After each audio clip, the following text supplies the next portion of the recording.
replay. We bring it back to the holy days. Babylon, where we celebrate the Lord's day. I give a toast on the feast day. Eat that, we drink good, let it replay. We bring it back to the holy days. Babylon, where we celebrate the Lord's day. I give a toast on the feast day to all my loved ones no longer here, they passed away. I give a toast on the feast day to all my saints that repented and that changed their ways. I give a toast on the feast day, cause we don't celebrate holidays, them heathen ways. I give a toast on the feast day. I love that Passover lamb, I'ma clean the plate. Make sure the bread ain't got no leaven in it, symbolizing, reminiscing of how we stopped sinning. So many different occasions, Yahweh gave deliverance. Yeah, we remember the time, that's how we Thanksgiving. We hold a feast of dedication, not no wicked Christmas. Need to research what you celebrate, it's paganistic. I'm in the spirit on the holy days, I feel terrific. Only a glass or two of wine, so I don't feel eccentric. I give a toast on the feast day. Eat good, drink good, let it replay. We bring it back to the holy days. Babylon, where we celebrate the Lord's day. I give a toast on the feast day.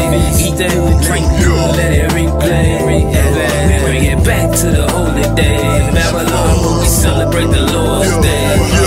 Hey, you know ain't no false and balance. Then I go hard for mine, so what you think when the feast is on the couch? And these three things so beautiful, you know I'm with the pagan ways from before became a distant memory. Family reunion every week, yeah, this is for the sad. How you love her, you don't keep the full command. Put down the things you did before, yeah, that's repentance. We put the fridges on our garments, they can't stand. I'm like, who fly than me? Spirit get higher, like the Messiah trying to be. But I beyond power me to sit by no peace. 7th month, 10th day, I feel free. My favorite feast, tabernacle, supposed to tend in the wilderness for a week. Make sure the ox got a bottle on ice. I treat my brothers like myself, with no worries for them all. Today we live without a kill. Oh, praise the Most High, let's have a toast, put your drinks in the air. Cause it's a righteous affair. On the feast days, eat good, drink good, let it replay. We bring it back to the holy days. Babylon, where we celebrate the Lord's day. I give a toast on the feast day. Eat that, we drink good, let it replay. We bring it back to the holy days. Babylon, where we celebrate the Lord's day. Go. Oh, for real. All praise to the Most High. Let's have a toast, put your drinks in there. You just wanna do what you feel because you're living in the flesh. You got comfort in captivity, but this is not your race. Micah 2 and 10. We ain't adopt European culture, it was pushed on us. This nation ain't under God, they enemies of us. Everything he told us don't do, they making it legal. Killing babies before birth, man, abortion is evil. A child is a child, even if it's a fetus. I'm tired of the lies, all they do is mislead us. On my knees I'm pleading, and the lies don't believe them. They deceitful creatures, suck us dry like leeches. On our ancestor back, they built this wicked nation. Ain't no way to make it right, it ain't no justification. Here counsels on our behalf to set up indoctrination. LGBTQ, I don't care, it's abomination. You can't counsel me, cause I don't want the fame. I just wanna wake up my people and break the chain. You just wanna do what you feel, yeah. Because you're living in the lust of your flesh. You're living in the lust of your flesh. So you just wanna do what you feel, yeah. Cause you're living in the lust of your flesh.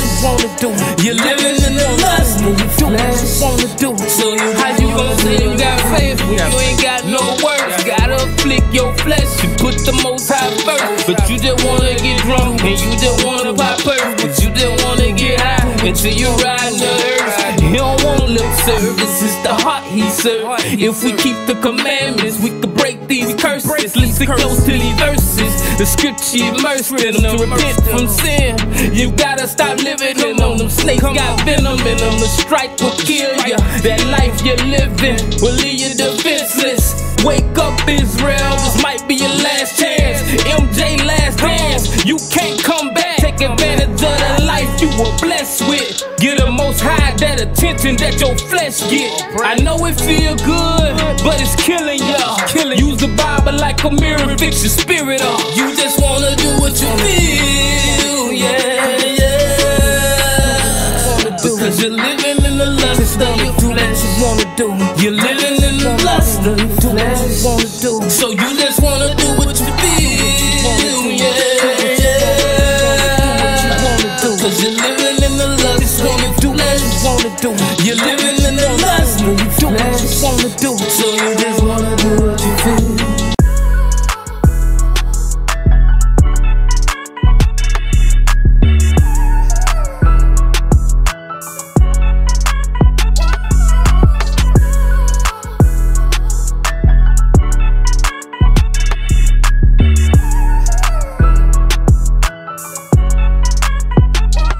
Can't tell me nothing about life if you don't know pain. How you gonna try to coach if you don't know the game? You gon' get on the field and pick the wrong plays. Instead of seeking help, you wanna do your own thing. When we young, we all feel like we know it all. I was the same way and ended up behind them walls. I lost my grandma and grandpa while I was gone. Didn't get to say my goodbyes, had to remain strong. While I was away, my baby mama gave birth to my daughter. When I needed to be around, I couldn't cause I was locked up. Got out and when I thought things wouldn't getting no worse, my daughter mama got sick. Started to feel like I was cursed. A few months later, cancer would take her from earth. I took life for granted and ended up getting hurt. Time is something you can lose and can never get back. This world will hit you with pain and you can't hit back. Can't tell me nothing about life if you don't know pain, pain. Yeah. No, you can't tell me nothing about life if you don't know pain, pain, pain. No pain, no, you can't tell me nothing about life if you don't know pain, pain. No, you can't tell me nothing about life if you don't know pain, pain, pain. No pain, no gain. Changed my life, but unfortunately my home is stuck in the street. Got the phone call by Tracy, long live DT. He got killed on the same block we hustled on. He was like my little brother, man, now he gone. Last time I saw him, I told him to be careful. Cause them bricks in Mobile streets deadly. He just had bought a Camaro and got a good job. Trying to be a better man, but his life got raw. Had one foot in, didn't get the chance to pull it out. They caught him lacking, didn't get the chance to pull it out. Growing up in the hood, feel like it's no other route. If you still in the streets, I pray you make it out. Don't get trapped in the trap. It's a setup. Satan unleashing the tax and he won't let up. I can't alter your path, but I hope you heat my heads up. And no matter what happens, just keep your head up. Can't tell me nothing about life if you don't know pain, pain. Yeah. No, you can't tell me nothing about life if you don't know pain, pain, pain. No pain, no, you can't tell me nothing about life if you don't know pain, pain. No, you can't tell me nothing about life if you don't know pain, pain, pain. Alright, so first off, I just want to say all praises, honor, and glory to Yahweh by Hashem Yahweh Shai. And we're going to get this thing started. And so again, I'm going to repeat the title. The title is cussing a sin? And is it the same as cursing? So the reason that I named it that is because when people say, you know, cussing, or, you know, they don't say cursing, they say cussing. They call it cussing, or they call it profanity. And we're going to show that it's not the same as cursing that's stated in the Bible, because this is the main reason that people think that using those words is a sin. But we're going to go ahead and start. And brother, if you could go ahead and grab James 3. And we're going to start at verses 2 through 12.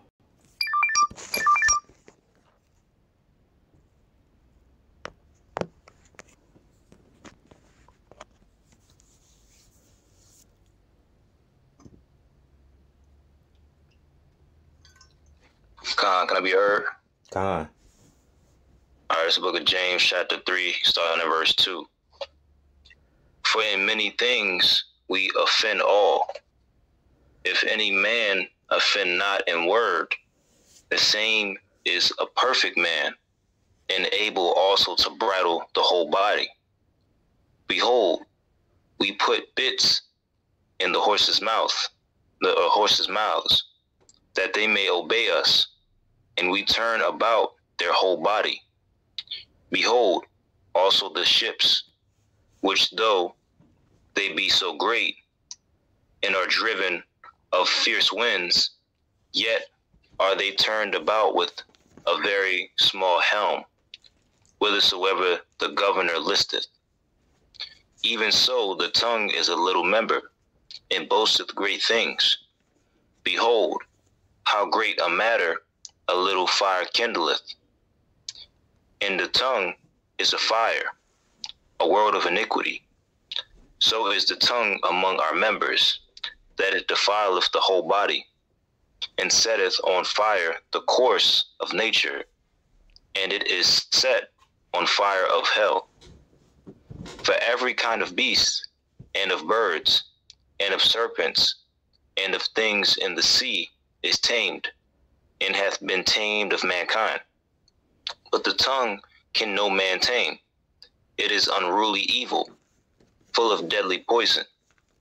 Therewith bless we God, even the Father, and therewith curse we men, which are made after the similitude of God. Out of the same mouth proceedeth blessing and cursing. My brethren, these things ought not so to be. Doth a fountain send forth at the same place sweet water and bitter? Can the fig tree, my brethren, bear olive berries, either a vine figs? So can no fountain both yield salt water and fresh. Con. So, brother, if you could grab curse in the Greek from verse 9.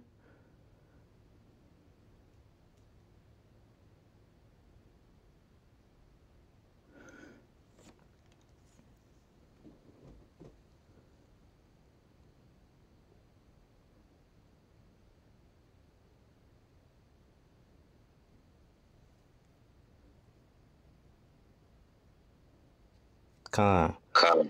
Okay, you got it. Con. So the outline of biblical usage says to curse, doom, imprecate evil upon.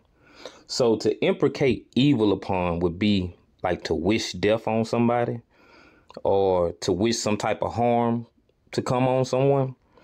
And so we know that these words that we're bringing into question today, sometimes the uses of these words would not actually mean that you're trying to doom them or cause some harm or wish harm on that person. So these words would not be considered a curse word. So that's why I call them cuss words, because they're not curse words. I want you to think about something. If someone was to tell you, I hope when you leave your house today, you walk out in the street and you get hit by a bus, or somebody says to you, F you, which one would, really affect you and do some harm to you?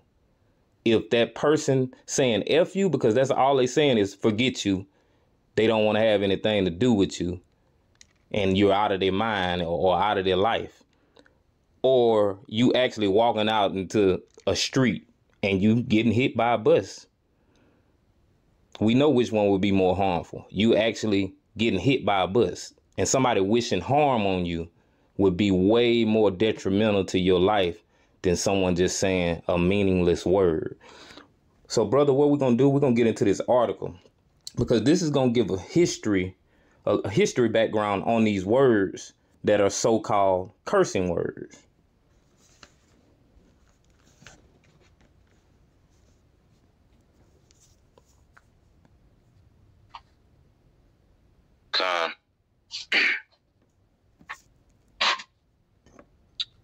This is part 1 in our series on the grammar of swearing.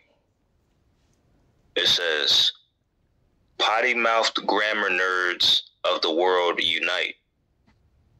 I was in a fight with a fellow introvert the other day. It's rare, but it does happen. Anyway, this companion of mine happens to take his grammar pedantry pretty seriously.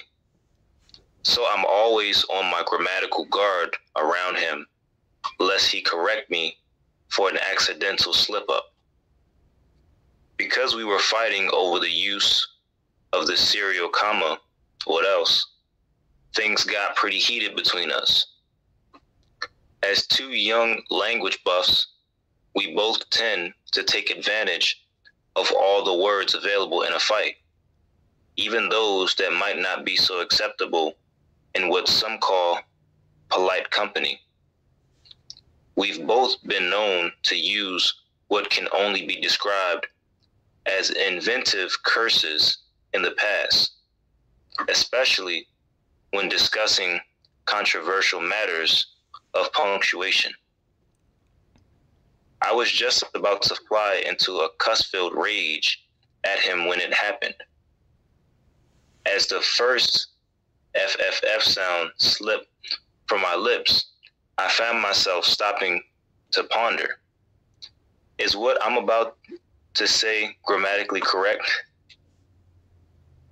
That, dear reader, is the story of how this exploration of the grammar of swearing began. I invite you to join me now and over the next month as I explore the history, nature, and future of swearing in both writing and speech. We'll start where one should always start, at the beginning, of course. Today, we'll look at the origins and etymology of your favorite curse words, and we'll keep the history lesson going next week by examining the role swearing has historically played in written work. After that, the real fun will begin when we examine how swear words fit linguistically into the English language. To finish, I'll teach you the best way to use swearing in your own writing. Curse like a sailor, study like a scholar. Are you ready for your most risque English lesson ever? I promise not to curse at you or offend, but I will be introducing the following 7 words using gasp, their actual spelling. No dashes, stars, or hashtags will be included to shield your delicate eyes. But considering it's all in the name of learning, it's okay. Fun fact for you. Did you know that the combination of various symbols to represent an obscenity like this is called growlix? The main definition provided for each word had been taken from the Oxford Dictionary of English. Number 1, S-H-I-T. Origin, Old English, skitty. Is this supposed to be diarrhea? Con. Of Germanic origin. Related to Dutch, Shidgeton. I try, Slovakia. German, Skissen. The Dutch and German words from whence S-H-I-T came share the same meaning as the English word. That is, they all essentially mean poop or to poop. They don't mean to defecate, as that word is a bit too classy and non-vulgar to really reflect the meaning of S-H-I-T. Some more interesting history for you. The words from which S-H-I-T originates come from even older words, meaning to part with, separate, or cut off. Don't think about that one too much. Even more interesting is the fun fact that the word S-H-I-T actually used to be neutral with no vulgar connotations. Of course, there are many other ways to use the word S-H-I-T as an expletive. Here are some examples of context in which the word can be used. Want me to read the examples out? Nah, you can skip the examples. Con. Number 2, piss. Origin, Middle English, from Old French pisser, probably of imitative origin. In keeping with our theme of bodily waste, we have piss, a relatively mild swear word, but definitely not something you'd like your grandmother to hear you say. The origin story for this one is pretty boring, but here's another little tidbit for you. The Old French pisser seems to refer not to urine itself, but to that which dispels the urine. It essentially means one who pisses, or that which pisses, meaning it can refer to either a person or a certain male appendage that could certainly come up with some vulgar words for. As with SHIT, there are many creative ways to use piss as a swear word. Moving on to number 3. Ass. Origin, variant of arse. Old English, ars, of Germanic origin, related to Dutch, ars, and German, arch. Depending on where you live, ass or arse may be the more common variant of this word. While this word doesn't refer to excretion itself, it does, of course, refer to the body part responsible for that particularly unpleasant but very necessary function, and thus is the butt, pun intended, of many jokes and insults. A donkey is also known as an ass, after its Latin subgenus name, Asinus. An ass is often used as an insult, essentially meaning a stupid or foolish person. This is completely separate from its bum-related meaning. It should be noted that while it is not at all insulting to call a donkey an ass, it would be quite rude to tell a donkey that it has a fat ass. Verse number 4 is lucky.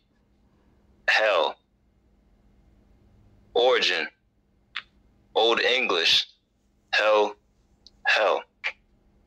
of Germanic origin, related to Dutch hell and German Holly, from an Indo-European root meaning to cover or hide. Most swear words have to do with 3 things: bodily functions, God, or sex. We covered the bodily functions with the first 2, and now we're on to blasphemy. It's interesting to think of how the meaning of hell has evolved over time. Though the details are highly debated by theologians and internet trolls alike, the basic meaning of hell in the Christian faith is a place or state of eternal suffering and separation from God. As a swear word, however, hell has many more meanings.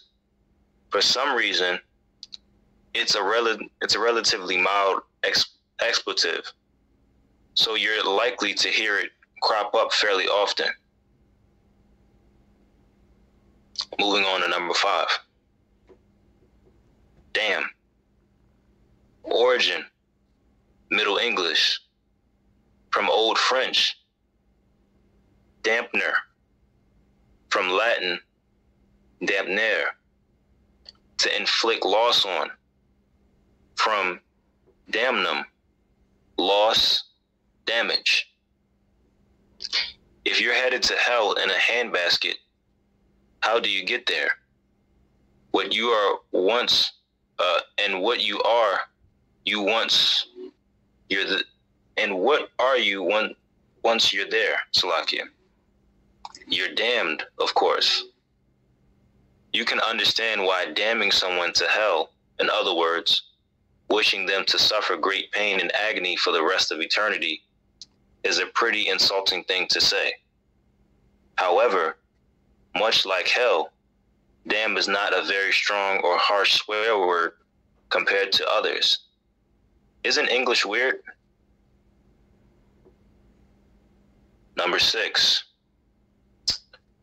B-I-T-C-H.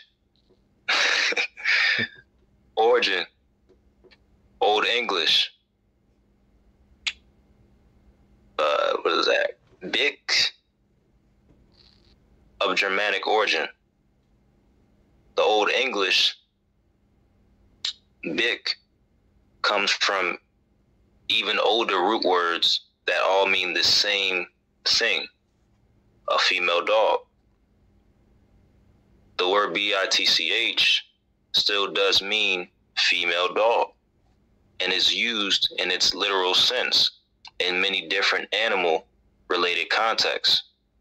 However, it has also evolved as an insulting term used to refer to an unpleasant woman. B-I-T-C-H used to be one of the most insulting things to call a woman. Consider, after all, the implications of saying someone is behaving like they be in heat. Not only are you reducing the person to dog status, but you are also commenting on the person's reproductive cycle. This certainly did not fly in the more conservative societies of days past. Moving on to number 7.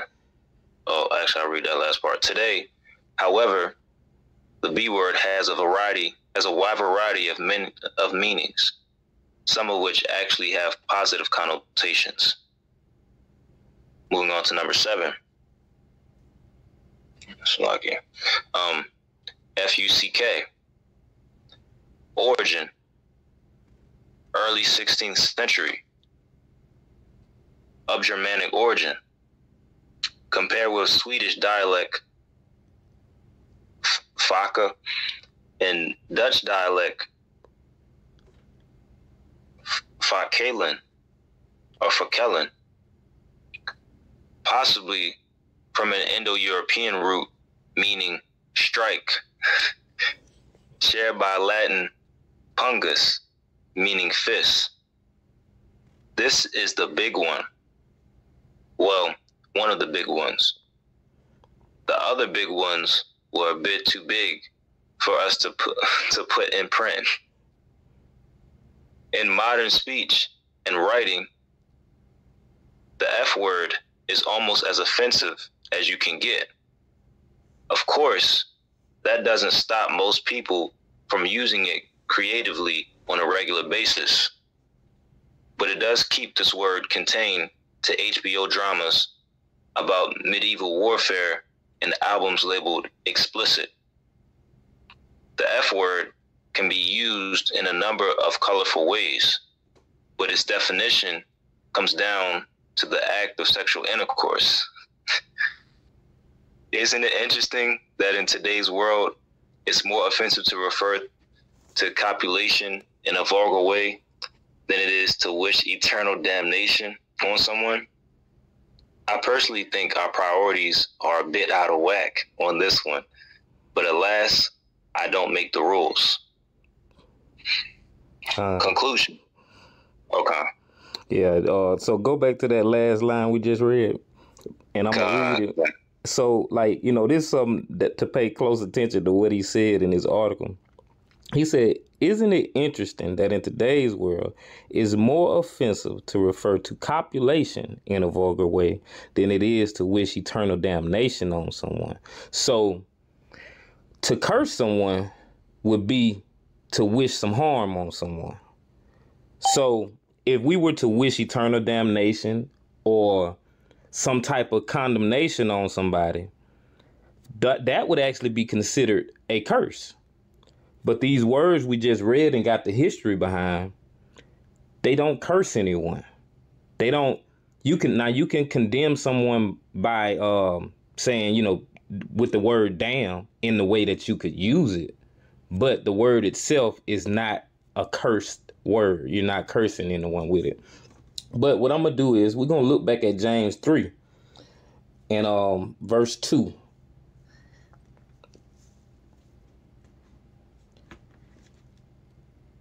And in verse 2 it says, "For in many things we offend all. If any man offend not in word, the same is a perfect man, and able also to bridle the whole body." And I'm going to jump down to verse 13. "Who is a wise man and endued with knowledge among you? Let him shew out of a good conversation his works with meekness of wisdom."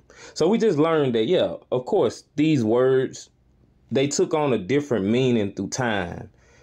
The strength of them changed and the meaning of them changed.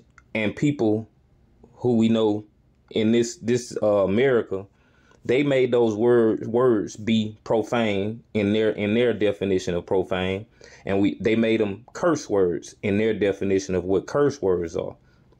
So we know that the common American, if you're using those words, they can be like, "Oh my God, you hear him? He's cursing." So verse 13, I'm gonna read it again. "Who is a wise man and endued with knowledge among you? Let him shew out of a good conversation his works with meekness of wisdom." We have to have meekness of wisdom.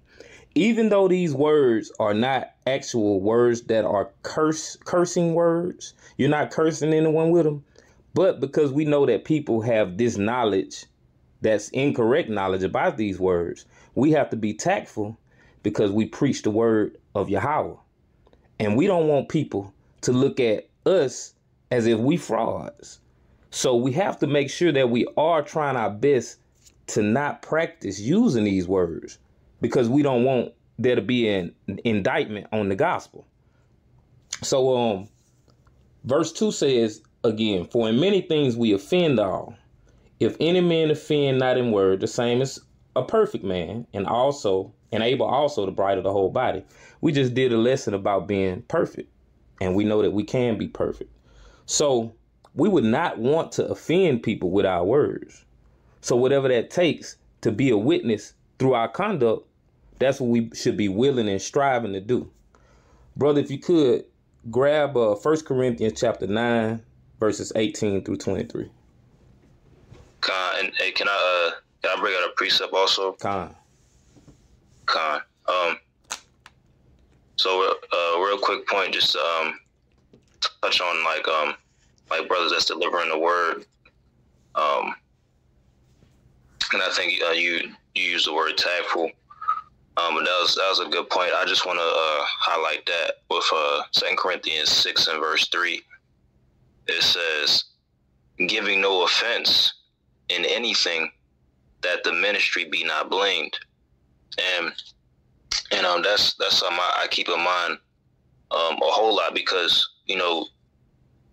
like as we seen in the poll, and as we've been learning so far, these words aren't transgressing, or saying these words isn't transgressing the law of the Most High. So therefore it's not sin to say them. But we do understand, the minds of our people and how these words are looked at, and how they, what they understand them to be. So when we're trying to wake up our people, in those efforts, a lot of times it is wise, to not utilize these words while waking up, I would say a good majority of our people, because that'll be a stumbling block. And it actually, I've actually witnessed it's ran people away, from even wanting to hear what brothers that are bringing out the truth even have to say. So I definitely wanted to highlight that point that you made. All praises. And grab 1 Corinthians 9 18 through 23. God, it's the book of 1 Corinthians chapter 9, verse 18. What is my reward then? Verily that, when I preach the gospel, I may make the gospel of Yahushua without charge, that I may abuse not my power in the gospel. For though I be free from all men, yet have I made myself servant unto all, that I might gain the more. And unto the Jews I became as a Jew, that I might gain the Jews. To them that are under the law, as under the law, that I might gain them that are under the law. To them that are without law, as without law, being not without law to the Most High, but under the law to Yahushua, that I might gain them that are without law. To the weak became I as weak, that I might gain the weak. I am made all things to all men, that I might by all means save some. God. And, you know, with this understanding of these things we're understanding, we would know that other people don't understand it in that nature. So they would be considered weak in those areas. And we would have to be as a Greek or as a heathen or a Gentile, because that's what our people are when they aren't in this truth. So we have to still cater to their mentality. That's not saying that because they eat pork, we're going to eat pork. But it's saying that if there's anything that's not against the word of God or not against the commandment that we can do to appeal to them, to draw them to the Most High Yahweh, we should do those things as long as it's not compromising our salvation. So, you know, we have to be relatable, because if they can't relate to us, you can't draw nobody to it. So, you know, that's just something to keep in mind. Brother, if you could grab Numbers 22, verses 2 through 12, and we're going to look at an account of actual cursing that was done in the Bible. The book of Numbers, chapter 22, starting at verse 2. And Balak, the son of Zippor, saw all that Israel had done to the Amorites. And Moab was sore afraid of the people, because they were many. And Moab was distressed because of the children of Israel. And Moab said unto the elders of Midian, Now shall this company lick up all that are round about us, as the ox licketh up the grass of the field. And Balak, the son of Zippor, was king of the Moabites at that time.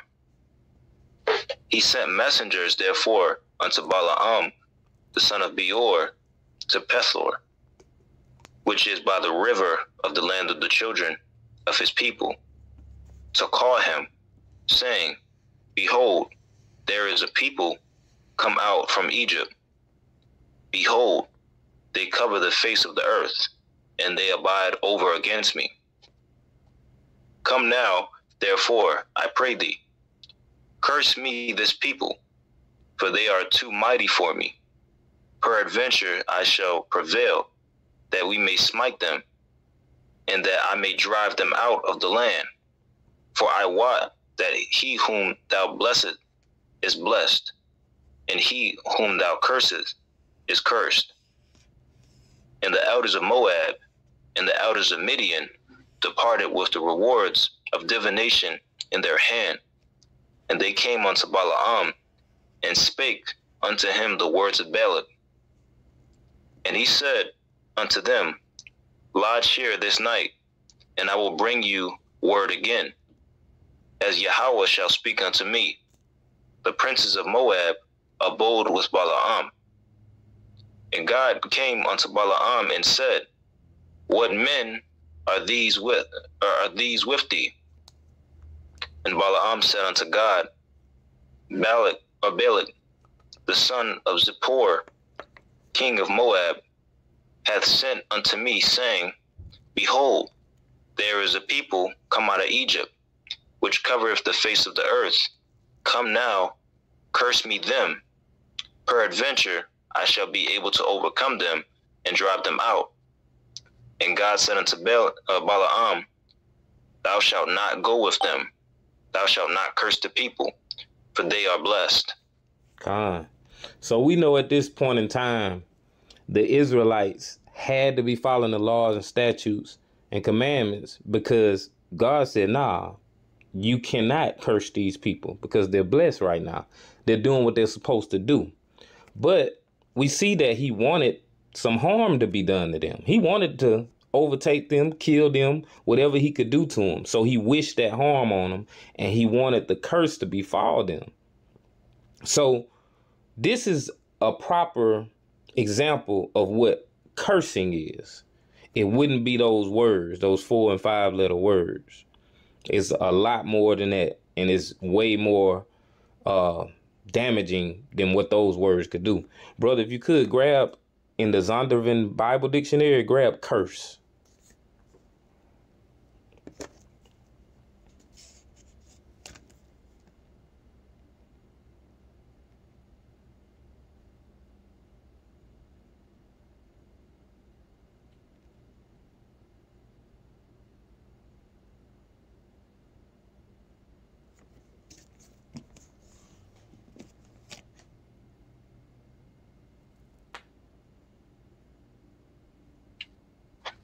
So like, I don't know if I have that, I don't think I have that, that source.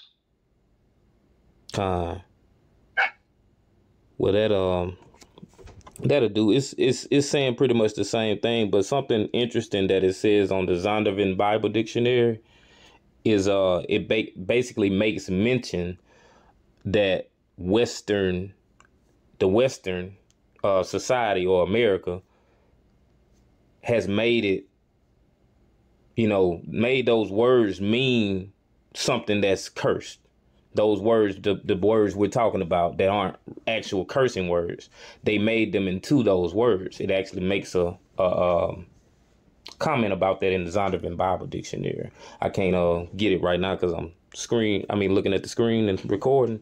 But yeah, it's just an interesting fact about it. But so we know another thing as far as it goes with this language. It's called profanity.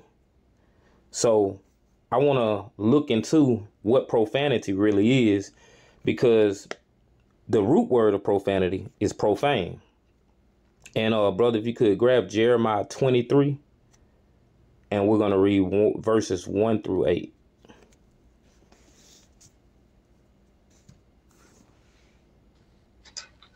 This is the book of Jeremiah, chapter 23, starting at verse 1. Woe be unto the pastors that destroy and scatter the sheep of my pasture, saith Yahweh. Therefore, thus saith Yahweh, God of Israel, against the pastors that feed my people. Ye have scattered my flock and driven them away, and have not visited them. Behold, I will visit upon you the evil of your doings, saith Yahweh. And I will gather the remnant of my flock out of all countries whither I have driven them, and will bring them again to their folds, and they shall be fruitful and increase. And I will set up shepherds over them, which shall feed them, and they shall fear no more, nor be dismayed, neither shall they be lacking, saith Yahweh. Behold, the days come, saith Yahweh, that I will raise unto David a righteous branch, and a king shall reign and prosper, and shall execute judgment and justice in the earth. And in his days Judah shall be saved, and Israel shall dwell safely. And this is his name whereby he shall be called, the Lord our righteousness. Therefore, behold, the days come, saith Yahweh, that they shall no more say, Yahweh liveth, which brought up the children of Israel out of the land of Egypt. But Yahweh liveth, which brought up and which led the seed of the house of Israel out of the north country, and from all countries whither I had driven them, and they shall dwell in their own land. So in this passage is showing in verse 2, it says, therefore thus saith the Lord God of Israel against the pastors that feed my people, ye have scattered my flock and driven them away, and have not visited them.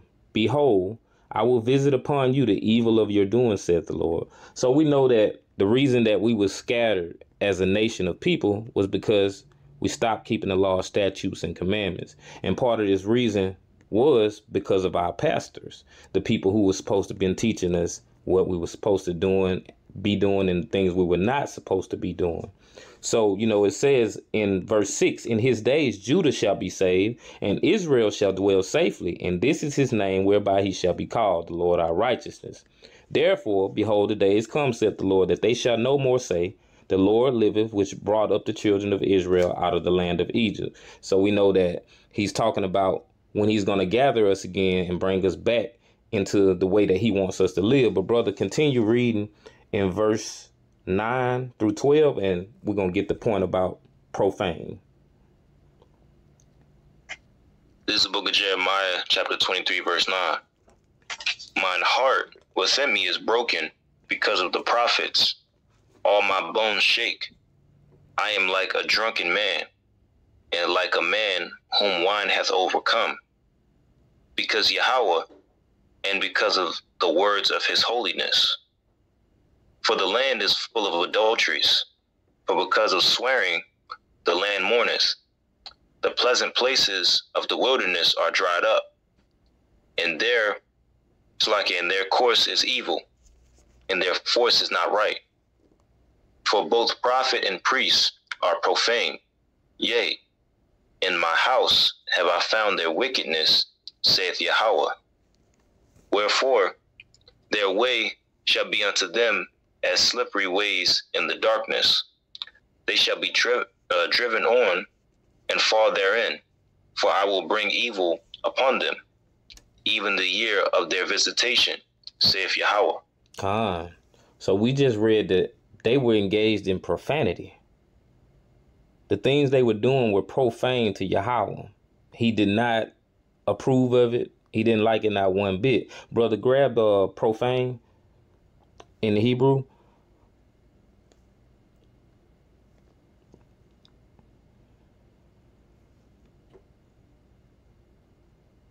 And we know that those things that they were doing was not of the commandments. They weren't keeping the commandments. So this is what happens when that happens.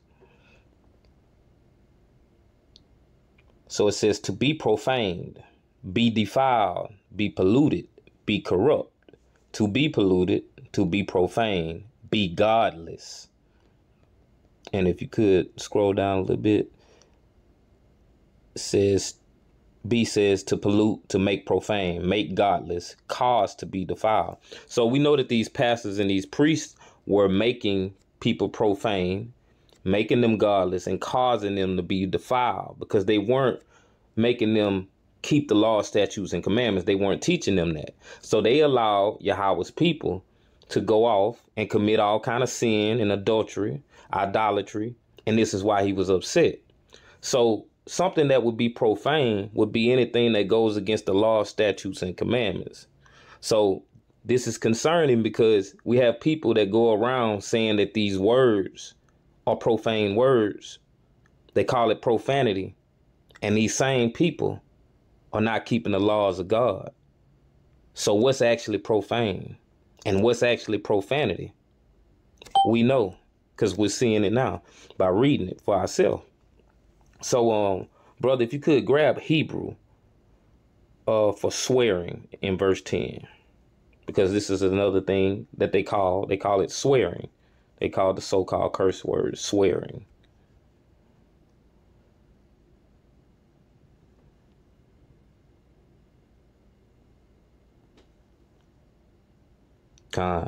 So it says an oath of covenant, curse from God, from men, execration. So a swear word could not be those words because those words are not swear words. So a curse, when it says on the third Roman numeral, that would be something we already covered when you wish damnation on somebody. You wish condemnation. You want something to happen to them, to hurt them or harm them. So this has nothing to do with those words. We know that. Brother, if you could grab Isaiah 24, verse 5 through 6.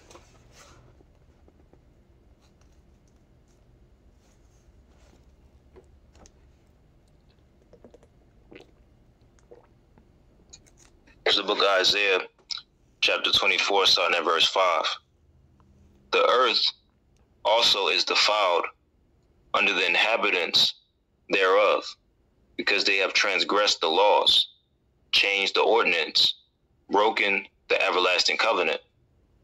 Therefore hath the curse devoured the earth, and they that dwell therein are desolate.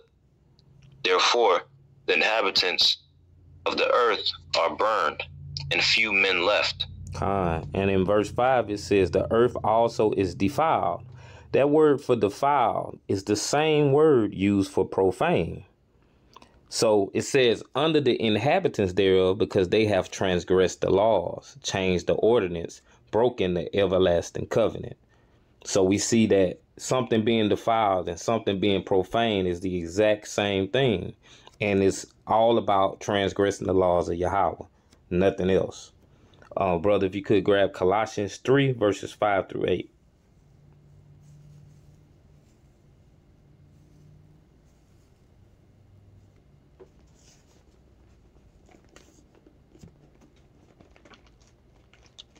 It's the book of Colossians, chapter 3, starting at verse 5.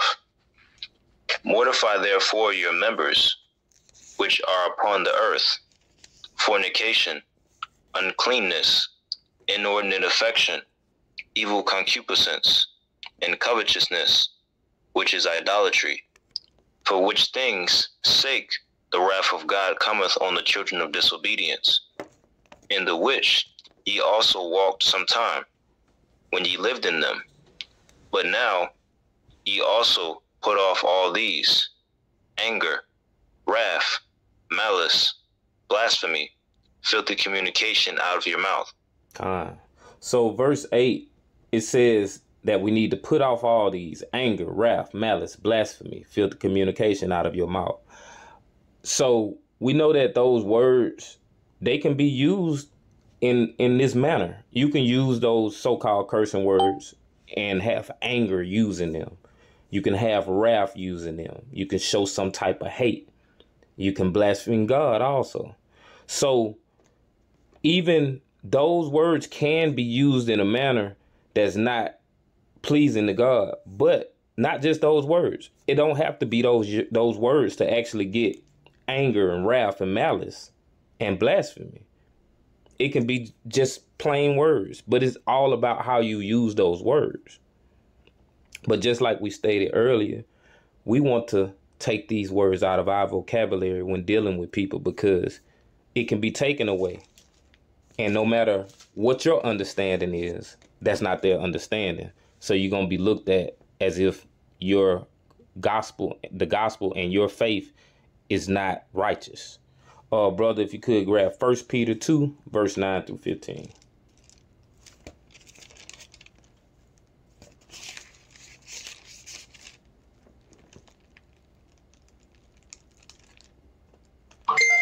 This is the book of 1 Peter, chapter 2, starting at verse 9. But ye are a chosen generation, a royal priesthood, and holy nation, a peculiar people, that ye should show forth the praises of him who hath called you out of darkness into his marvelous light, which in time past were not a people, but are now the people of God, which had not obtained mercy, but now have obtained mercy. Dearly beloved, I beseech you, as strangers and pilgrims, abstain from fleshly lusts, which war against the soul, having your conversation honest among the Gentiles, that whereas they speak against you as evildoers, they may be your good works, which they shall behold, glorify God in the day of visitation. Submit yourselves to every ordinance of man for the Lord's sake, whether it be to the king as supreme, or unto governors, as unto them that are sent by him for the punishment of evildoers, and for the praise of them that do well. For so is the will of God, that with well-doing ye may put to silence the ignorant of foolish men. So that's what we want to do. We want to put to silence the ignorance of foolish man. So we know that ignorance is not knowing, and being foolish is also not knowing. So you could be a fool and be ignorant of something, but that doesn't mean anything to that ignorant person and that fool. They're going to be set in their mind frame about how they feel about something. So we have to be aware of that, because it says, for so is the will of God, that with well-doing ye may put to silence the ignorance of foolish man. We don't want them to be able to hold things over us that can discredit the ministry. So we got to be careful. And back in verse 9, it says, but ye are a chosen generation, a royal priesthood, a holy nation, a peculiar people, that ye should shew forth the praises of him who have called you out of darkness into his marvelous light. This is what we want people to see when they look at us, when they judge our character and our conduct. We want them to look at us and be like, dang, they something else. I ain't seen no people like them before.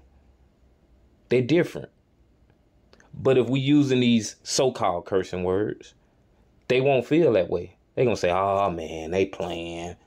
And so we know that, like, even with Christianity, it's hard to talk to a lot of people that are in Christianity, because it's just, for some reason, hard to get through to them.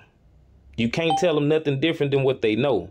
But who knows what Yahweh's going to do and how he's going to change that and change their heart. We may see in the next few years a ton of people come from Christianity into the truth. But it's going to be based on our conduct. And it's going to be based on if Yahweh actually wants those people to come into this truth. But we will be held responsible and liable if we are not showing the conduct that's approved by Yahweh. So we got to be careful. But I think I'll wrap it up right there. Brothers, if you got any precepts, you could bring them out.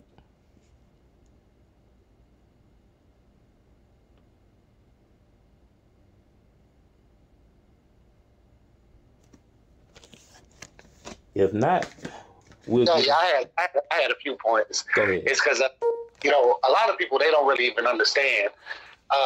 In various different translations, some of those, so-called cuss words are even found in the scriptures. I don't know if you went over that. No, I wanted to leave it open for one of y'all brothers to pull those few scriptures. Yeah. And so, like, for instance, one would be 2 Peter chapter 2, verse 16. If you'll go there real quick, brother.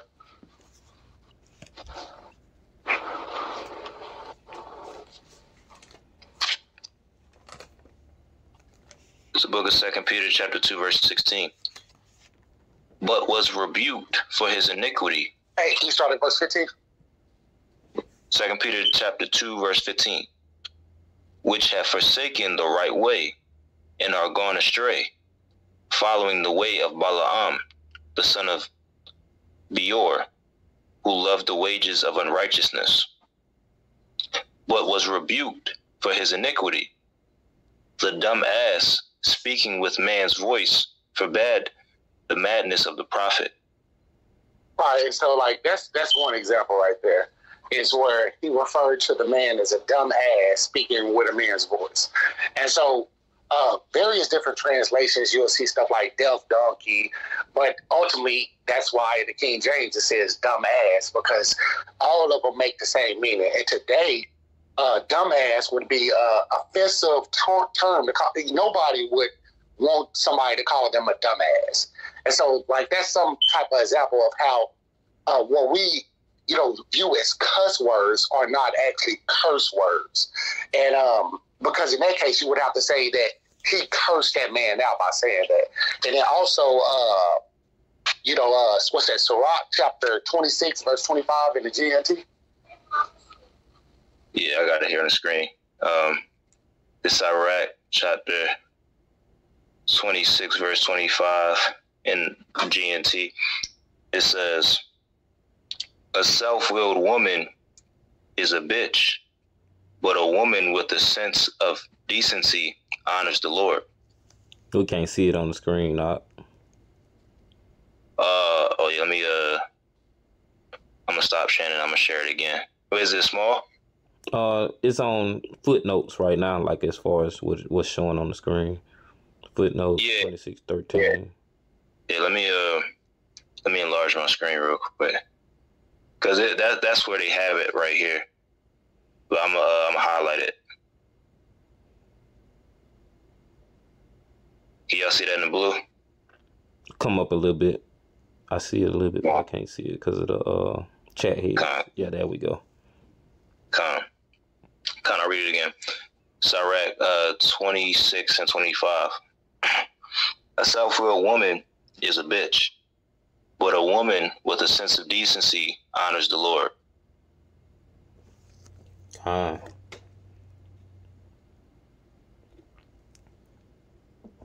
And so, that's another example. That's in Sirach chapter 26 and verse 25. And if you read it in the KJV, it'll say something, paraphrasing, "A shameless woman shall be counted as a dog." But, today we call a female dog a bitch. And that's the reason why the GNT uses that word right there, more than likely. And so, we run into these obstacles where we know that a cuss word, or what we view as a cuss word, is not bad. It's not fruitful, but it's not a sin to do with. It's not a sin to actually use those words. If you stub your toe and you say, "Damn," you're not going to the lake of fire,